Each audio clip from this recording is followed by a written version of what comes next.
الموتى في موضع آخر واتل عليهم نبأ بني آدم بالحق إذ قربا قربانا فتقبل من أحدهما إلى آخر الآية. سامعین کرام، دینی میرے بھائیوں، بزرگوں، عزیز ساتھیوں اور پیارے بچوں،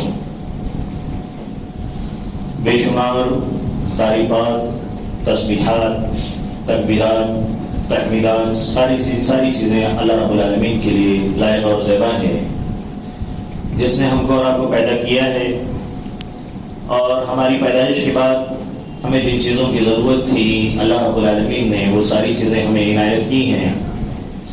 اللہ رب العالمین نے ہماری تخلیق کے بعد ہمیں جن چیزوں کی ہدایت، جن چیزوں کی بھی ضرورت تھی اللہ رب العالمین نے وہ ساری چیزیں مہیا کی ہیں۔ بطور ایمان والے، بطور مسلمان ہونے کے ناطے، مومن ہونے کے ناطے میری اور آپ کی ذمہ داری ہے کہ ہم اللہ رب العالمین کی باتوں کو سن کر ان پر ایمان لے آئیں، اور جب تک جسموں میں جان باقی ہے مجھ کو اور آپ کو اپنے رب کا شکر گزار بندہ بن کر رہنا ہے۔ اللہ رب العالمین نے ماہ رمضان کی جہاں بات چھیڑی ہے، اس کے اخیر میں اللہ رب العالمین نے ایک بندے کے اندر شکر گزاری کا جذبہ پیدا کرنے کا ذکر کیا ہے۔ ٹھیک ایسے ہی اللہ رب العالمین نے جہاں قربانی کا ذکر کیا ہے وہاں پر بھی اللہ رب العالمین نے بندے کے اندر شکر گزاری کا ذکر کیا ہے۔ ساتھ ہی ساتھ جہاں اللہ رب العالمین نے ماہ رمضان کے ساتھ تقویٰ کی صفت کو اس سے جوڑا ہوا ہے، ٹھیک ایسے ہی اللہ رب العالمین نے قربانی کے ذکر کے ساتھ ساتھ تقویٰ کے ذکر کو اس سے جوڑا ہوا ہے، اس کے ساتھ ذکر کیا ہے۔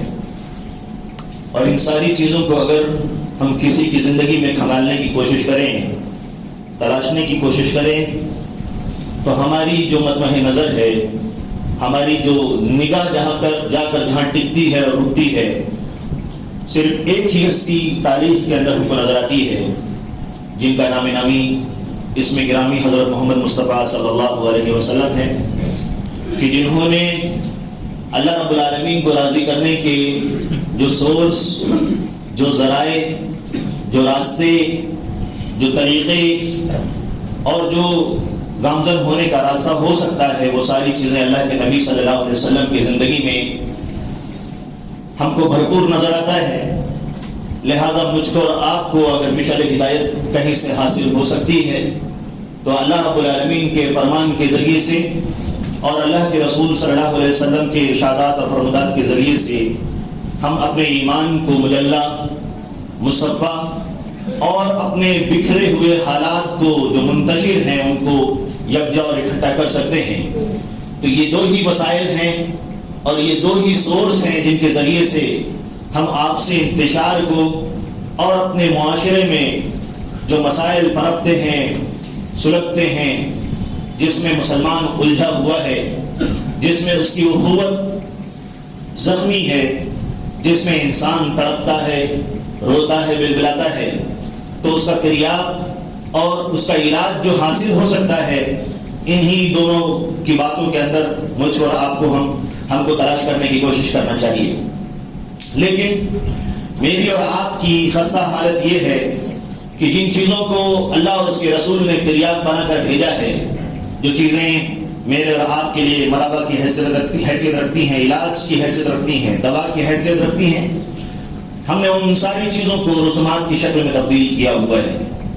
اللہ رب العالمین سے دعا ہے کہ ہم ان دنوں میں جو بھی ٹوٹی پھوٹی عبادتیں کرتے ہیں، گرتے پڑتے جو بھی ہم سے عبادتیں ہو جاتی ہیں، اللہ رب العالمین ہماری ان عبادتوں کو قبول فرمائے، اور ہم اپنے نامہ اعمال کو ہم نے اپنے سیاہ کاریوں سے، گناہوں سے، نافرمانیوں سے جو بوجھل کیا ہوا ہے، اللہ رب العالمین ہم سے راضی ہو جائے، ہمارے سارے گناہوں کو جو چاہے ہم نے رات کی تاریکی میں، بھیڑ میں، تنہائی میں کہیں بھی کیے ہوں، اللہ رب العالمین مغفرت بنائے، آمین۔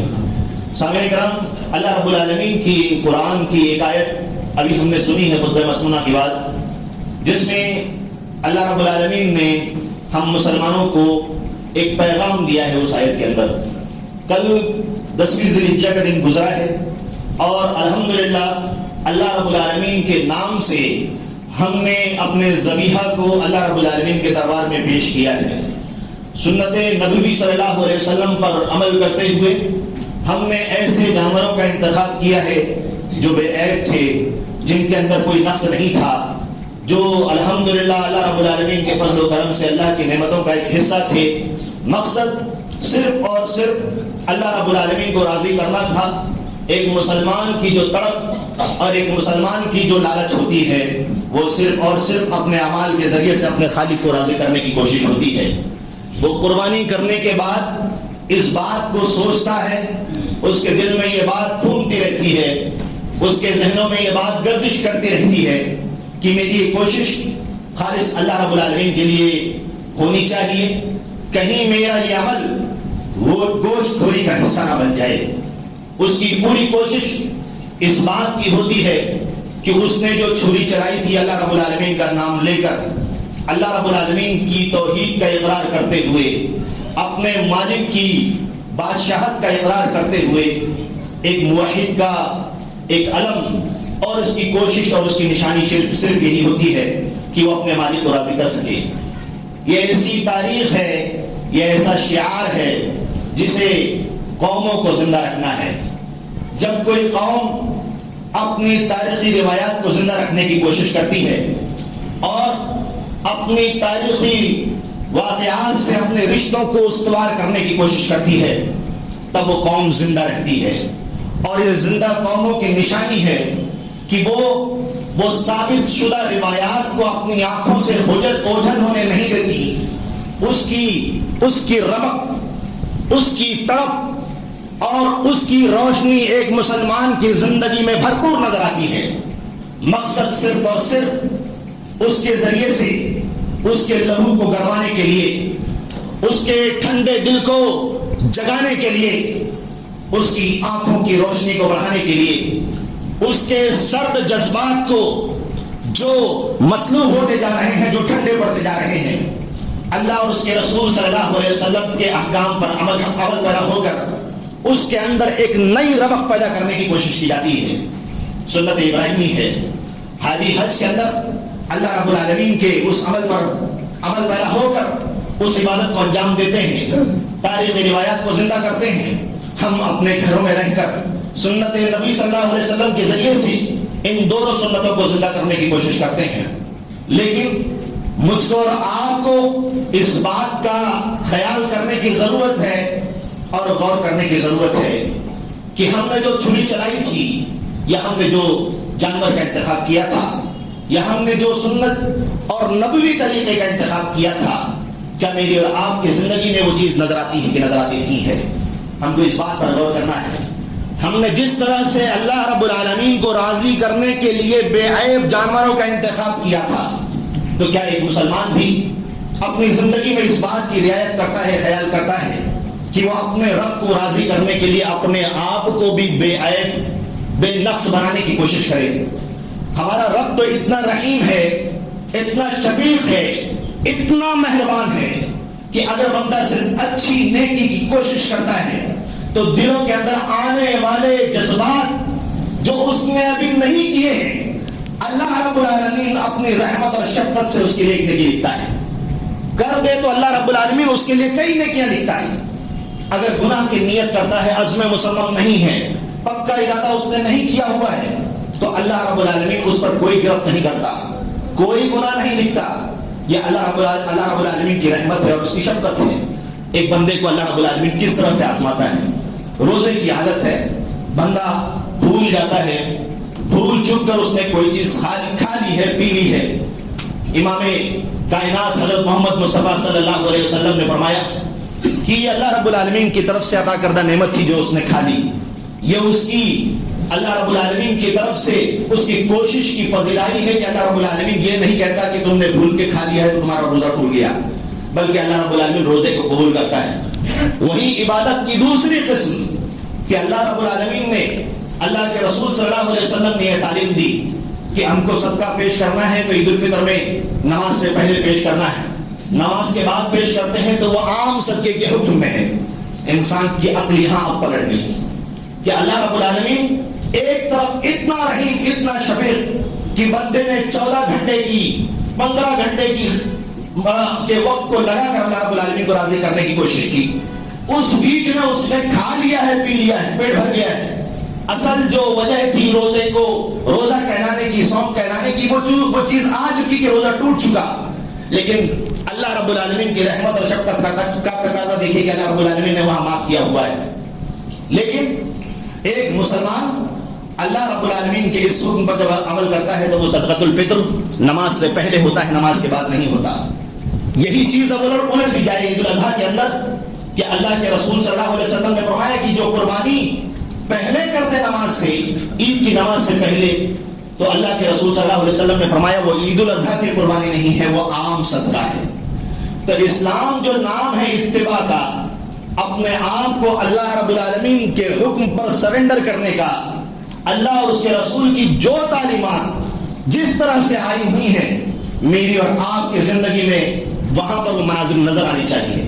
امید کرتا ہوں کہ جو فرق آپ کے سامنے رکھا گیا باتیں واضح ہو گئی ہوں گی۔ اسی لیے اللہ رب العالمین نے حضرت ابراہیم علیہ السلام کی جو مدحت، جو تعریف اپنے قرآن کے اندر کی ہے، اگر ان آیات کو پڑھتے جائیں اور اس کے بعد ہم اور آپ اپنی زندگی کا مقابلہ اور کمپیریزن کرنے کی کوشش کریں تو ہمارا ایمان بہت بودا نظر آتا ہے، بہت چھوٹا نظر آتا ہے، بہت ادھورا نظر آتا ہے۔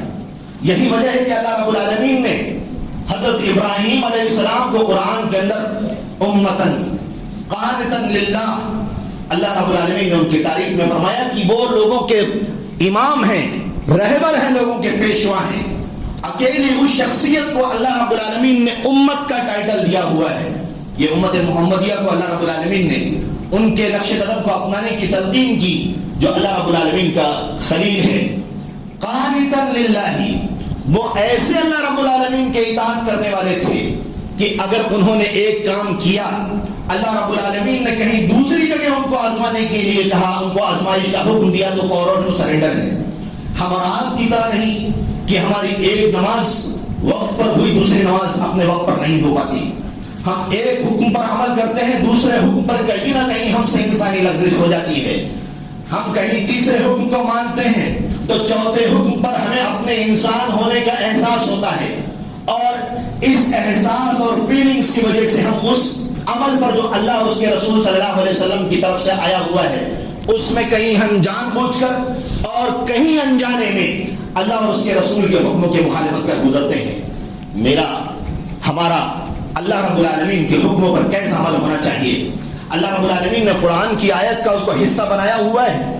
اللہ رب العالمین نے اپنے قرآن کے اندر ذکر کیا کہ وَاتْلُ عَلَيْهِمْ نَبَأَ ابْنَيْ آدَمَ بِالْحَقِّ، نبی ذرا ان کے اوپر آدم علیہ السلام کے دونوں بیٹوں کے قصے کو ذرا ذکر کیجیے۔ بالحق، اللہ رب العالمین نے جن واقعات کا ذکر کیا ہے مختصر طور پر، اذ قربا قربانا، اللہ رب العالمین نے فرمایا کہ ذرا اس وقت کو یاد کرو جب ان دونوں نے قابیل نے اور حابیل نے اللہ رب العالمین کے جناب میں قربانی کو پیش کیا تھا۔ فَتُقُبِّلَ مِنْ أَحَدِهِمَا، اللہ رب العالمین کہتا ہے کہ ان میں سے ایک کی قربانی اللہ رب العالمین نے قبول کی تھی، وَلَمْ يَتَقَبَّلْ مِنَ الْآخَرِ، اللہ رب العالمین نے کہا کہ دوسرے کی قربانی کو اللہ تعالیٰ نے قبول نہیں کیا تھا۔ اس کی جلد میں، اس کی حسد میں کیا کہا؟ قابل نے کہا کہ تجھے میں قتل کر دوں گا۔ اللہ رب العالمین نے اس کے بعد اس کا ریزن ذکر کیا ہے۔ ہم اللہ رب العالمین کے جناب میں قربانی پیش کرتے ہیں۔ قربانی پیش کرنے کے بعد ہمارا اور آپ کا کیا رد عمل ہونا چاہیے؟ ہم خوشی کے ایام سے گزر رہے ہیں، خوشی کے ایام ہیں یہ، عرفہ کا دن، یوم النحر کا دن، قربانی کا دن، اور اس کے بعد 3 دن جنہیں ہم ایام تشریق کے نام سے جانتے ہیں۔ 5 دن کا ذکر اللہ کے رسول صلی اللہ علیہ وسلم نے اپنے حدیث مبارکہ میں کیا ہوا ہے۔ عیدنا اہل الاسلام، اللہ کے نبی نے فرمایا ہے اہل اسلام کی عید قرار دیا ہے اللہ کے نبی صلی اللہ علیہ وسلم نے۔ ہم نے جس طرح سے بے عیب جانور کو اللہ رب العالمین کو راضی کرنے کے لیے اللہ رب العالمین کے سامنے ذبح کیا تھا، ایسے میرے اور آپ کے دل اور دماغ کے اندر وہ باتیں، وہ خرافات یا وہ سماجی رسومات یا وہ چیزیں جس سے اللہ رب العالمین راضی ہوتا ہو، ان کے اوپر بھی اللہ کے نام سے ہم کو چھری چلانی ہے۔ جس طرح سے ہم نے جانور کو اللہ رب العالمین کے سامنے پیش کر کے اپنے اخلاص کو، اپنی محبت کو، اپنے اطاعت کے جذبے کو اللہ رب العالمین کے سامنے پیش کیا تھا. مسلمانوں یہ کافی نہیں ہے. میری اور آپ کی زندگی میں قربانی کا نظر وہ مناظر پیش آنے چاہیے. اس لیے اللہ کے نبی صلی اللہ علیہ وسلم کی حدیث افضل الجہاد، اللہ کے رسول نے فرمایا کہ سب سے بہترین جہاد یہ ہے ان یجاہد الرجل نفسہ وہواہ، اور کما قال اللہ کے رسول نے فرمایا کہ آدمی اپنے دل اور دماغ کے اندر آنے والی بے جا خواہشات کو اس سے مقابلہ کرتا ہے، اس سے لڑتا ہے، اس سے جنگ کرتا ہے. اللہ کے نبی صلی اللہ علیہ وسلم نے فرمایا یہ افضل الجہاد ہے. ہم نے بڑا آسان سمجھا ہوا ہے اپنے رب کو راضی کرنا، خون ہم نے بہا دیا. کہیں سننے میں آیا کچھ مسلمانوں کا یہ عالم ہے کہ خون بہانے کے بعد وہ اس میں لت پت ہونے کی کوشش کرتے ہیں. ہمارے جاہلیت کا طریقہ ہے، عجیب سے ہم نے مراسم بنائے ہوئے ہیں. ہم اللہ اس کے رسول کے حکموں پر سر تسلیم خم کرنے کے لیے تیار نہیں ہیں. ہم نے اپنے خاندانی رسومات کو اللہ اور اس کے رسول صلی اللہ علیہ وسلم کے حکموں کے مقابلے میں اہمیت دی ہوئی ہے. ہم نے ان رواج اور مراسم کو، چاہے وہ شادی بیاہ سے جڑے ہوئے ہوں، چاہے کسی کی اینیورسری سے جڑے ہوئے ہوں، چاہے کسی کے وفات سے جڑے ہوئے ہوں، چاہے کسی کی پیدائش سے جڑے ہوئے ہوں، ہم نے نہ جانے کتنی چیزوں کو اپنے سماج کا، اپنی زندگی کا حصہ بنایا ہوا ہے. ایک مسلمان کی زندگی کا لازمہ یہ ہونا چاہیے، کمپلسری یہ ہونا چاہیے کہ وہ ان چیزوں کو تلاش کرنے کی کوشش کرے، ان باتوں کو ڈھونڈنے کی کوشش کرے جو اللہ اور اس کے رسول اس کی مسلمان کی زندگی میں دیکھنا چاہتے ہیں. اللہ رب العالمین نے کہا کہ ان سے کہہ دو کہ اللہ رب العالمین نے ایک کی قربانی کو قبول کیا، دوسرے کی قربانی کو قبول نہیں کیا. اس کے بعد اللہ رب العالمین نے اس کا ریزن ذکر کیا ہے. اللہ رب العالمین نے کیا وجہ بیان فرمائی؟ قرآن کی اس آیت میں اللہ رب العالمین نے فرمایا انما یتقبل اللہ من المتقین. کس کی قربانی کو پسند کرتا ہے اللہ رب العالمین؟ ہماری پوری زندگی اللہ رب العالمین کی نافرمانی میں گزرے، ہمارا پورا سال، پورا ہفتہ، پورا مہینہ اللہ رب العالمین کے نام پر، اللہ کے رسول کے نام پر ہم اپنے وقت کو ایسے ہی جھوٹی محبت اور دعوے کے نام پر صرف کریں اور صرف مخصوص دنوں کے اندر اپنے ایمانیات کے مظاہر کو ذکر کرنے کی کوشش، ظاہر کرنے کی کوشش کریں. کیا ہم متقین کی فہرست میں شامل ہو سکتے ہیں؟ اللہ تعالیٰ نے فرمایا کہ انما یتقبل اللہ من المتقین. اللہ تعالیٰ قربانی کس کی پسند فرماتا ہے؟ اللہ نے کہا جو اللہ کے متقی بندے ہیں، جو پرہیزگار بندے ہیں، اللہ تعالیٰ ان کی قربانی کو پسند فرماتا ہے. مجھ کو اپنے دل کے اندر، آپ کو آپ کے دل کے اندر، مجھ کو اپنے گھر کے اندر، آپ کو آپ کے گھر کے اندر، مجھے اپنی اولاد کے اندر، آپ کو اپنی اولاد کے اندر اس حکم کو تلاش کرنے کی کوشش کرنا چاہیے. ایک مسلمان کی زندگی جب یہاں چھری چل رہی ہوتی ہے تو کسی کے کان میں میوزک بج رہی ہوتی، کسی کے گھر میں میوزک بج رہی ہوتی، کسی کے گھر کی بہن اور بچیاں، ابھی تو اللہ رب العالمین نے آزمائش میں رکھا ہوا ہے، بارش بہت زیادہ ہے، لہذا لوگوں کو اپنی حرکتیں ظاہر کرنے کا موقع نہیں مل رہا. ورنہ زمین نے دیکھا ہے اور آسمان نے بھی مشاہدہ کیا ہوا ہے کہ ایسے خوشی کے ایام کو ظاہر کرنے کے لیے ایک مسلمان کی زندگی میں کیا مناظر پیش آتے ہیں اور ایک مسلمان خوشی کے لمحات کو کیسے ظاہر کرتا ہے. لوگوں نے آبزرو کیا ہوا ہے، مشاہدہ کیا ہوا ہے. انما یتقبل اللہ من المتقین. میں مسلمان، ہم مسلمان، ہماری زبان مسلمان، ہمارے ہاتھ مسلمان، ہماری آنکھیں مسلمان، ہمارا پیر مسلمان، تو پھر اسلامی تعلیمات میری اور آپ کی زندگی میں مقبول نظر کیوں آتا ہے؟ یہ سوال میرے اور آپ کی زندگی میں ہونا چاہیے. ہم زبانی طور پر دعویٰ کرتے ہیں زمین پر اللہ کے نبی صلی اللہ علیہ وسلم سے زیادہ خوبصورت چہرہ کسی نے نہیں دیکھا. اگر زمین پر کوئی شخصیت محبوب تھی، کوئی چہرہ محبوب تھا، تو اللہ کے رسول صلی اللہ علیہ وسلم سے زیادہ محبوب چہرہ کوئی نہیں تھا. ایک مسلمان کی ہمت کیسے ہوتی ہے کہ وہ ان دنوں میں صرف اس حکم پر عمل کرنے کے لیے کہ اللہ کے رسول نے فرمایا تھا کہ من اراد ان یضحی فلا یاخذ من شعره ولا من اظفاره. مقصد کیا ہے؟ مقصد اس کا یہ ہے کہ وہ اپنے قربانی کو اللہ کے سامنے پیش کرنے والا ہے. اور ہمارے نبی محترم صلی اللہ علیہ وسلم نے فرمایا کہ نہ ناخن کاٹنا ہے، نہ بال کاٹنا ہے. اس کے بعد کی زندگی کا کیا مزہ ہے؟ ہم نے قربانی پیش کر دی، ہم نے یہاں جانور ذبح کیا، یہاں گاڑی ذبح کر دی. یہ اللہ کے رسول صلی اللہ علیہ وسلم سے محبت ہے. انما یتقبل اللہ من المتقین. اللہ رب العالمین متقیوں کی قربانی کو پسند کرتا ہے، قبول کرتا ہے. ہم اللہ رب العالمین کی رضا کو چاہتے ہیں. ہم نیوز دیکھتے ہیں، پریشان ہوتے ہیں، یہاں مسلمان پریشان، وہاں مسلمان پریشان. کیسے اللہ رب العالمین اپنی رحمت کو مسلمانوں کے اوپر نازل فرمائے گا؟ کیسے اللہ رب العالمین ہماری دعاؤں کو سنے گا؟ کسی نے کہا تھا کہ اللہ کے رسول صلی اللہ علیہ وسلم کی حدیث میں ہے کہ ایک مظلوم جب بد دعا کرتا ہے تو اللہ کے رسول صلی اللہ علیہ وسلم کی حدیث مبارکہ کے مطابق آسمان کو چیرتے ہوئے، بادلوں کو چیرتے ہوئے اللہ رب العالمین کے دربار میں دستک دیتی ہے. ہم کتنے بے کس، کتنے مجبور مظلوم ہیں کہ اگر ہم بد دعا بھی کرتے ہیں تو ہماری بد دعائیں قبول نہیں ہوتی. یہ ہمارے اعمال، ہمارے نامہ اعمال کو پلٹنے کی، کھنگالنے کی ضرورت ہے اور دیکھنے کی ضرورت ہے، اور اسی مالک کی طرف لوٹنے کی ضرورت ہے جن کو ان مخصوص ایام میں، ایام معلومات میں، ایام معدودات میں ہم راضی کرنے کی کوشش کرتے ہیں. اچھی بات ہے، کوشش ہونی چاہیے. بھولا اگر لوٹ کر آ جائے شام کو تو اس کو بھولا نہیں کہتے.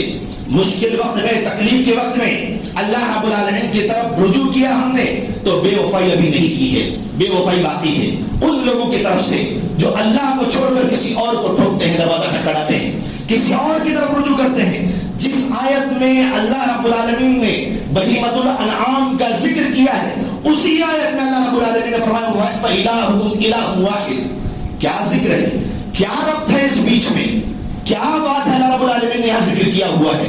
علامہ ابن عاشور رحمہ اللہ اپنی کتاب التحریر و تنویر میں ذکر کرتے ہیں کہ ایک حاجی جب حج کرنے کے لیے جاتا ہے، اللہ رب العالمین نے اس چیز کو اس کے لیے بندوں کے اوپر کیا ہوا ہے مشروع، تاکہ جب بندہ ان سارے ماحول کے اندر کھل مل جائے گا، ان سارے مناظر کو دیکھے گا تو اس کے توحید کا عقیدہ مضبوط ہوگا.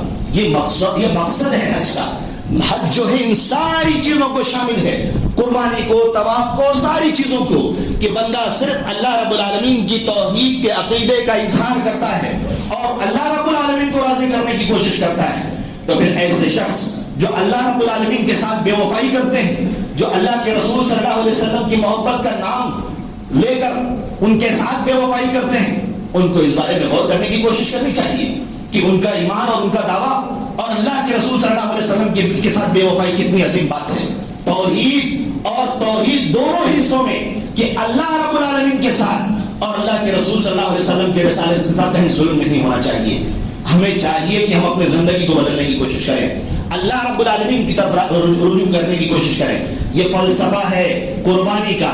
ابھی ہمارے پاس 3 دن بچے ہوئے ہیں، قربانی کے ایام ختم نہیں ہوئے، لہذا ہم کو ایک دن قربانی پیش کر کے آزاد نہیں ہو جانا ہے. اس لیے اللہ رب العالمین نے ایسے لوگوں کو جو مینا میں ٹھہرتے تھے، اللہ رب العالمین نے قرآن کی آیت میں ان لوگوں کو حکم دیا کہ زمانے جاہلیت میں وہاں پر وہ بیٹھ کر خواتین کے بارے میں غزلیات کرتے، ان زمانے میں اپنے قصے اور واقعات کو ذکر کیا کرتے.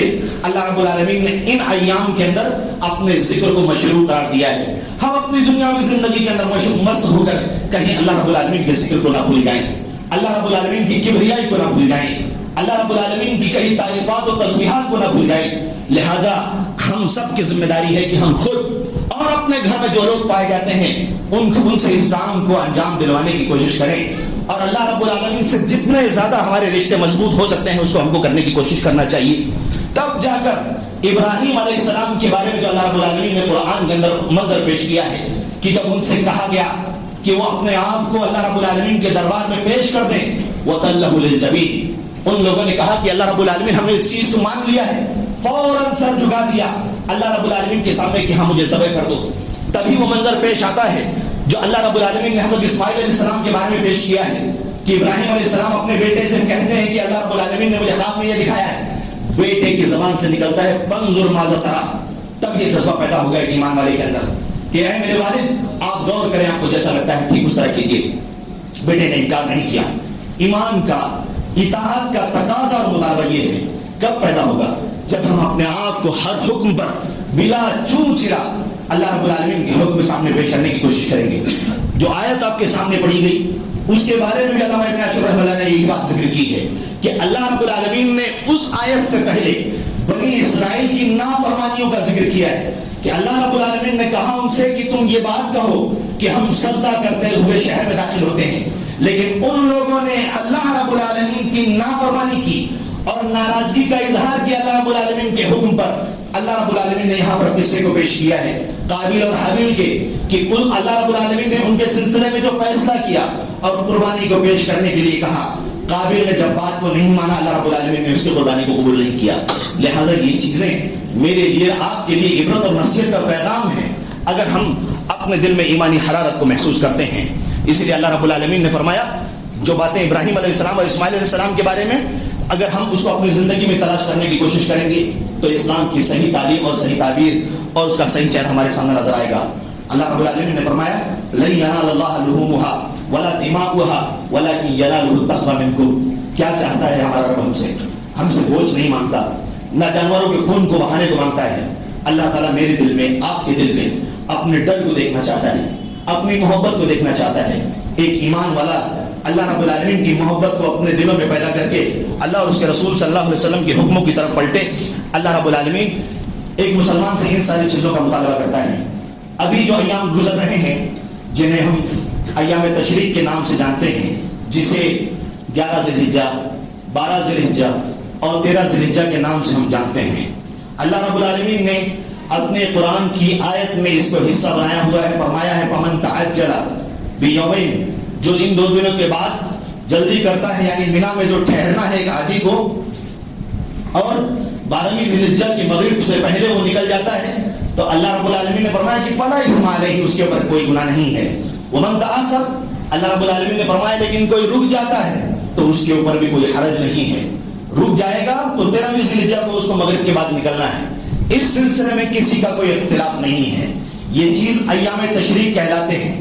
11ویں ذی الحجہ, 12ویں ذی الحجہ اور 13ویں ذی الحجہ, یہ 3 دن جس میں ایک حاجی مینا کے اندر رک کر سوال کے بعد ترتیب سے جو رمی جمرات ہے, جو پتھر مارنے کے لیے اللہ کے رسول صلی اللہ علیہ وسلم کا عمل ہے, ایک ایمان والا ایک مسلمان اس پر عمل کرا ہوتا ہے اور زوال کے بعد کنٹینیو سیریل وائز ان ساری چیزوں کو رمی کرتا ہے.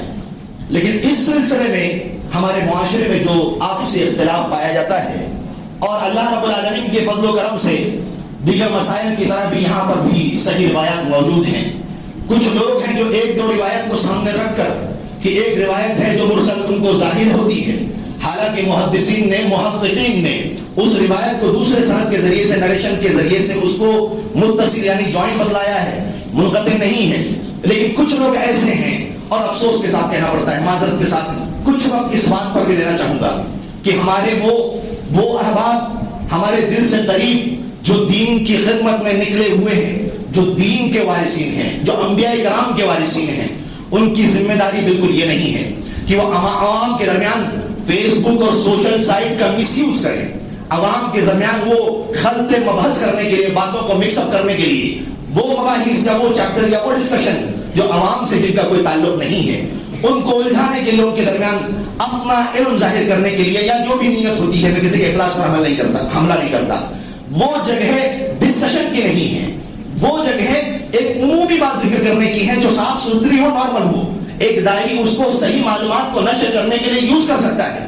لیکن وہ مسائل جو مختلف بھی ہیں, جن پر علماء نے اجتہاد کیا ہوا ہے, جس میں اللہ کے رسول صلی اللہ علیہ وسلم خوشخبری دیتے ہیں ایسے شخص کے لیے کہ اگر اس نے اجتہاد کیا اور وہ صاحب الرائے ہوا, صحیح اس نے اجتہاد کیا ہوا ہے, تو اللہ رب العالمین اس کو اس پر ثواب دیتا ہے. غلطی ہوئی تو پھر بھی اللہ رب العالمین اس کو اس کے ایک نیکی دیتا ہے. لیکن ہم الفاظ کے ذریعے سے میڈیا کے اوپر اس کے ٹھٹے اڑائیں, اس کا مذاق کریں, یہ کون سا علم ہے جو اس چیز کی ہم کو تعلیم دیتا ہے؟ علامہ عبدالحمید رحمانی رحمہ اللہ نے فرمایا تھا ہمارے علماء پڑھنا نہیں چاہتے. ہم طلبا کو اور ایسے احباب سے دلی گزارش ہے کہ اس طرح کی چیزوں کو اکھاڑا نہ بنائیں. ہم اگر کہیں ضرورت کے لیے فارغ ہونا چاہتے ہیں تو اس وقت بھی اس چیز کی رعایت کرتے ہیں, کیا یہ قضاء حاجت کے لیے جگہ مناسب ہے کہ مناسب نہیں ہے.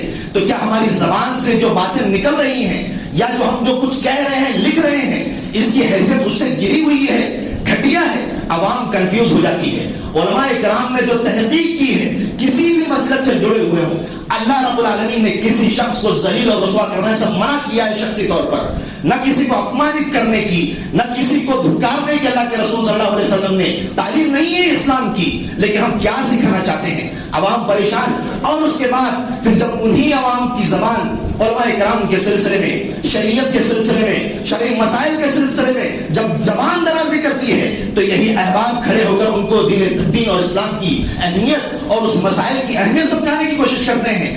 ایسے مسائل جن کا عوام سے کوئی رابطہ نہیں ہے, ان کے درمیان ذکر کرنے کی کیا ضرورت ہے؟ جب یہ ساری چیزیں نہیں ہوا کرتی تھی تو طلبہ کی طرح, ایک عام عالم کی طرح یا ایک مجتہد کی طرح ایسے بڑے علماء کے ساتھ بیٹھ کر استفسار کیا جا سکتا ہے، اپنی رائے کو رکھا جا سکتا ہے. اور الحمدللہ علماء سلف نے اس سلسلے میں ہمارے سامنے بڑی بڑی مثالیں رکھی ہوئی ہیں. علامہ ابن باز رحمہ اللہ کتنی بڑی شخصیت ہے. اگر ہم بی اے کر لیں، پی ایچ ڈی کر لیں اور اپنی ڈگری پر اتنا اترائیں، اور علامہ ابن باز رحمہ اللہ جیسی شخصیت جو فتاوی لجنہ دائمہ کے بڑے ذمہ دار میں سے تھے، وہ کہتے ہیں کہ کبھی میرے سامنے سائن کرنے کے لیے اور اسٹامپ لگانے کے لیے کبھی کوئی مسئلہ آتا اور اس میں اس بات کی گنجائش ہوتی کہ جو میرے رائے سے مختلف ہے، الگ ہے میرے فتوے سے، لیکن پھر بھی میں اس میں سائن اور اسٹامپ لگا دیا کرتا تاکہ اختلاف نہ ہو. ہمارا معاملہ یہ ہے، ہمارے علم کا معیار یہ ہے کہ ہمارے نزدیک اگر وہ مسئلہ غلط ہے تو اس کو ذلیل کرنے کے لیے ایسے الفاظ کا انتخاب، جیسے جاموس کا مسئلہ ہے، بحث کا مسئلہ ہے، اس سلسلے میں 100 سے زیادہ علماء کرام کے مسائل موجود ہیں، کسی کا اختلاف نہیں ہے. عمر بن عبد العزیز رحمہ اللہ تقریباً 101 ہجری میں ان کی وفات ہوئی ہے. تابعین کا زمانہ ہے، صحابہ کرام کا زمانہ ہے. علماء لغت جو زبان کے ماہرین ہیں، لغت ڈکشنری نہیں، زبان کے ماہر ہیں، جو زبان کے ایکسپرٹ ہیں. آج اگر ہم کلیت اللغت سے فارغ ہو جائیں تو اس کے بعد اپنی ڈگری کی گھونچ جمانا شروع کر دیتے ہیں. اس زمانے کے زبان کے ماہرین قدیم علماء کرام کسی سے اس سلسلہ میں اختلاف مقبول نہیں ہے. لسان العرب جو ایک ضخیم کتاب، اچھی کتاب، اس طرح کے نہ جانے کتنے علماء کرام ہیں. زبان کے، حدیث کے، سفیان بن عیینہ، بڑی بڑی شخصیات ہیں جنہوں نے اس مسئلے کو کہا ہے نوع من البقر، گائے کی ایک قسم ہے. اس زمانے میں جب قرآن نازل ہوا تھا، بہیمۃ الانعام کے اندر اللہ رب العالمین نے اس کا ذکر نہیں کیا. ہم اپنی زبان سے اس کا اظہار کرتے ہیں کہ قیامت کی صبح تک جتنے مسائل پیدا ہوں گے تو اس میں اجتہاد کی گنجائش ہے. اب اگر کوئی اسی بات کو لے کر بیٹھا رہے کہ اللہ رب العالمین نے بہیمۃ الانعام کے اندر جاموس کا ذکر نہیں کیا ہے، تو کیا ہم اس مسئلے کا دروازہ بند کرنا چاہتے ہیں کہ قیامت کی صبح تک جو نئے مسئلے پیدا ہوں گے ہم اس کے ساتھ منسلک نہیں کریں گے؟ علامہ ابن عثیمین رحمہ اللہ ایک بہت بڑی شخصیت فتوے کی فیلڈ میں گزری ہے. انہوں نے کہا ہے اللہ کے رسول کے زمانے میں وہاں عرب کے اندر یہ چیز نہیں پائی جاتی تھی، یہ جانور نہیں پایا جاتا تھا، لیکن بعد میں جب لوگوں نے غور کیا اور اس کے اندر وہ ساری علامتیں پائی گئی جو ایک گائے کے اندر پائی جاتی ہے، صرف اس کے حسن کا فرق ہو جانے کی وجہ سے کہ وہ کالی ہے اور وہ پیلی اور دوسرے رنگوں کی ہے، وہ پانی میں بیٹھتی ہے اور وہ پانی میں نہیں بیٹھتی ہے، یہ کوئی اختلاف کا موضوع نہیں ہے. ان لوگوں نے ہم سے علم میں اونچی شخصیات نے، جن کے علم کے مقابلے میں ہمارا کوئی علم کا مقام نہیں ہے، ان لوگوں نے غور کیا اور اس کے بعد اس بات کی اجازت دی. یہ کچھ نمونے ہیں. اس سلسلے میں کتاب لکھی گئی ہے اور اس کے باوجود ایسے افراد جو اس سلسلے میں اختلاف کرتے ہیں، معاف کیجئے گا، ان کے ساتھ میٹنگ کر کے ہمارے علماء نے، بڑے علماء نے، کہ اس سلسلے میں اختلاف رائے کیا ہے، اگر بات غلط ہوگی تو رجوع کر لی جائے گی. اس وقت خاموشی کو اختیار کیا اور اس کے بعد اپنی رائے کو ڈنکے کے چوٹ پر عوام کے درمیان پیش کرنے کی کوشش کی جاتی ہے، اختلاف کو ہوا دینے کی کوشش کی جاتی ہے. یہ اس موضوع سے کہاں تک کا انصاف ہے؟ ہم کو اس سلسلے میں غور کرنا چاہیے. اگر ہم اس چیز کو سرے سے انکار کر دیں، اللہ کے رسول صلی اللہ علیہ وسلم سے قرآن کی آیت کا حصہ نہیں ہے، تو کیا دلیل ہے ایسے لوگوں کے لیے جو ان کو معقول اللحم میں شامل کرتے ہیں، کیسے اس کو حلال سمجھتے ہیں، کس حساب سے اس کے تھن سے نکلنے والے دودھ کو اپنے جسم کا حصہ بناتے ہیں، اپنے بچوں کی خوراک بناتے ہیں؟ کیا دلیل ہے کہ ایسے جانور ان کے لیے حلال ہو جائیں گے؟ کہاں سے دلیل آئے گی؟ علماء کرام نے اس سلسلے میں غور کیا اور ہمارے ایک بڑے عالم نے فرمایا کہ جرسی گائے کے سلسلے میں بھی شروع میں اختلاف ہوا تھا، لیکن بعد میں علماء نے تحقیق کی اور اس پر غور کیا، اس کی اجازت مل گئی. لیکن ہم نے ہر چیز کو بنایا ہوا ہے. اختلاف اتنی پسند ہے، اتنا پسند ہے کہ ایک مسلمان اس کے آگے اپنے آپ کو سرنڈر کرنے کے لیے تیار نہیں، ماننے کے لیے تیار نہیں، مذاق کرنے کی کوشش کرتی، تضحیق کرنے کی کوشش کرتی ہے، مذاق اڑانے کی کوشش کی جاتی ہے. مرغی کو بھی کر لیتے ہیں، ہرن کو بھی کر لیتے ہیں. کیا یہ بہیمۃ الانعام ہے؟ اگر جاموس کے جو صفات اس کے اندر پائے جا رہے ہیں، اس کے وجہ سے اس کو اہل لغت نے، جس میں کسی کا اختلاف نہیں ہے، آگے جا کر ملا جیون جو غیر منہجی ہے، جو سلفی نہیں ہے، جس کا عقیدہ صوفیوں کا عقیدہ ہے، جس کے ہاں جہمیت پائی جاتی ہے، ایسے شخص کی بات کو تفسیر کے لغت کے نام پر جس نے تمام اہل لغت کی مخالفت کی ہے، اس نے کہا کہ اگر بہیمۃ الانعام میں 8 جانور ہیں اور اس کو مانتے ہیں بھینس کو تو 10 جانور ہو جاتے ہیں. اس غیر منہجی جہمی اور صوفی کی بات کو جس نے اس طرح کی بات کہی اس کو ماننے کے لیے تیار ہیں. لیکن علماء سلف جن کا عقیدہ کتاب و سنت کی روشنی میں صحیح اور درست ہے، جن کے بارے میں ہم کو کوئی دلیل پیش کرنے کی ضرورت نہیں، ان کی ساری باتوں کو ہم رد کرنے کے لیے تیار ہیں. پھر پھر بھی اگر ہمارے نزدیک مسئلہ اطمینان بخش نہیں ہے، اس بات کی اجازت کہاں سے مل جاتی ہے کہ ہم تضحیق کا، ذلیل کا، رسوا کرنے کا اور ایسے الفاظ استعمال کرنے کا جو کسی عالم کے لیے جائز نہیں ہے، تو پھر غیر عالم ان کو اجازت کہاں سے مل جاتی ہے؟ لہٰذا مجھ کو اور آپ کو اس سلسلے میں غور کرنے کی کوشش کرنی چاہیے. اس طرح کی بے شمار دلائل موجود ہیں، ہم کو پڑھنے کی زحمت کرنے کی کوشش کرنی چاہیے. اللہ کے رسول صلی اللہ علیہ وسلم نے جو حدیث فرمایا ہے کہ قربانی سے پہلے اگر کوئی جانور کو ذبح کرتا ہے اس کی قربانی نہیں ہوگی. آپ غور کریں، طلب العلم فریضۃ علی کل مسلم، کتنا اہم معاملہ ہے کہ علم کا حاصل کرنا ہر مسلمان کے اوپر فرض ہے. اور اس میں ایک ویڈیو وائرل کی جاتی ہے. میں نے اس کتاب کو پڑھا نہیں ہے، افسوس کی بات ہے. اگر ہم نے اس سلسلے میں دلائل پر غور نہیں کیا اور نئے مسائل کی تحقیق پر ہم نے غور نہیں کیا، تو کس بنا پر ایسے افراد جس نے اس شخص کا مطالعہ نہیں کیا ہے، جو موجودہ وقت کے چوٹی کے علماء اور قدیم چوٹی کے علماء ثنا اللہ امرتسری رحمہ اللہ اور وہ عالم عبداللہ روبڑی رحمہ اللہ جنہوں نے شروع اختلاف کیا، بعد میں مسئلے کو واضح ہو جانے کے بعد اس سے رجوع کیا، ان کے مسائل کے، ان کے فتاوی کو پڑھنے کے بعد، عبید اللہ مبارک پوری رحمہ اللہ کے مسئلے کو پڑھنے کے بعد اور ان کے جو شاگردان اور دوسرے جو علماء کرام ہیں ان کے فتاوی کو ہم قبول کرنے کے لیے تیار نہیں. ہمارا علمی معیار کیا ان سارے مشائل سے اونچا ہے؟ اگر اونچا ہے تو ہم کو وہ مناسب طریقے سے بات کو رکھنے کی کوشش کرنی چاہیے. آپسی انتشار کو ہوا دینے کی ضرورت نہیں ہے. اس سلسلے میں بہت ساری باتیں علماء کرام نے کی ہیں، ہم کو اس سلسلے میں اس کو پڑھنے کی، غور کرنے کی کوشش کرنی چاہیے. ایام تشریق جو یہ 13ویں ذی الحجہ تک ہے، علامہ ابن القیم رحمہ اللہ فرماتے ہیں زاد المعاد کے اندر کی بات سمجھ میں نہیں آتی کہ کیا وجہ ہے کہ آدمی ایام تشریق 11، 12، 13 ذی الحجہ کو مانتا ہے کہ آدمی 12 ذی الحجہ کو حج میں وہاں سے رخصت ہو سکتا ہے، لیکن یہ قربانی کے بارے میں ایسا کون سا تفریق کرنے کی دلیل ہے؟ نہ اجماع سے ثابت، نہ قیاس سے ثابت، بلکہ اللہ کے نبی صلی اللہ علیہ وسلم فرمایا کہ ایام التشریق ایام اکل و ذکر، ایام اکل و شرب. دوسری روایت میں ہے، انہوں نے کہا ہے کہ ذکر اللہ، یہ تشریق کے دن کھانے پینے کے دن ہیں، اللہ رب العالمین کے ذکر کے دن ہیں، جانور کے ذبح کرنے کے دن ہیں. اللہ ابن القیم رحمہ اللہ فرماتے ہیں اس سلسلے میں مجھے یہ بات نہیں سمجھ میں آتی کہ یہ 3 دن جو کھانے پینے کے دن اور اللہ کے ذکر کے دن ہیں، اس میں جانور ذبح کرنے کے دن ہیں، تو ان 3 دن میں ایسی تفریق کر دیا جائے کہ 2 دن میں حاجی وہاں سے نکل سکتا ہے لیکن تیسرے دن قربانی نہیں کر سکتا. اس کا ثبوت نہیں، بلکہ صاف روایت موجود ہے. مسند احمد میں امام احمد بن حنبل رحمہ اللہ نے اس کو حدیث کو ذکر کیا ہے، اور جب حدیث پر حکم لگائی جاتی ہے، حکم لگایا جاتا ہے تو تمام روایت کو سامنے رکھ کر لگایا جاتا ہے. کچھ لوگوں نے اس طرح کی روایت کو مرسل قرار دینے کی کوشش کی. علامہ ابن حجر رحمہ اللہ نے اپنی فتح الباری کے اندر ذکر کیا ہے، غلطی سے انہوں نے وہاں پر دارقطنی کا ذکر کیا، لیکن جس روایت پر لوگوں نے کلام کیا ہے وہ روایت ابن حبان کے اندر موجود ہے. اور ابن حبان رحمہ اللہ نے اور دیگر محدثین نے، علامہ البانی رحمہ اللہ نے اس حدیث کو قابل عمل قرار دیا ہے، حدیث صحیح قرار دی ہے. محققین نے جو مسند احمد کے محققین ہیں انہوں نے اس حدیث کو صحیح قرار دیا ہے. تو لہٰذا 11 ذی الحجہ کو، 12 ذی الحجہ کو، 13 ذی الحجہ کو ہم قربانی کر سکتے ہیں اور ہم کو کرنی چاہیے. اللہ اور اس کے رسول صلی اللہ علیہ وسلم کی سنت پر عمل پیرا ہوتے ہوئے اپنی زندگی میں ہم کو بدلاؤ لانے کی کوشش کرنی چاہیے. باتیں بہت زیادہ ہیں، اللہ رب العالمین سے دعا ہے کہ ہم کو کہنے سننے سے زیادہ اپنی شریعت پر عمل پیرا ہونے کی توفیق عنایت فرمائے. ہمارے آپسی اختلاف جو ہیں وہ ہمارے دلوں کو کاٹنے والا نہ بنا. اللہ رب العالمین ہمارے آپ سے انتشار کو ختم کر دے اور ہمارے جو احباب، جو ایمان والے بھائی، مسلمان بھائی جہاں پریشان ہیں، جہاں پر بھی پریشان ہیں، اللہ رب العالمین ان کی پریشانی کو دور کر دے. ہماری تمام ٹوٹی پھوٹی عبادتوں کو قبول فرما. ہم کو جب تک اس دنیا کے اندر زندہ رکھ، ایمان کی حالت میں زندہ رکھ اور ہمارا خاتمہ ایمان پر ہو. آمین. وآخر دعوانا الحمد للہ رب العالمین.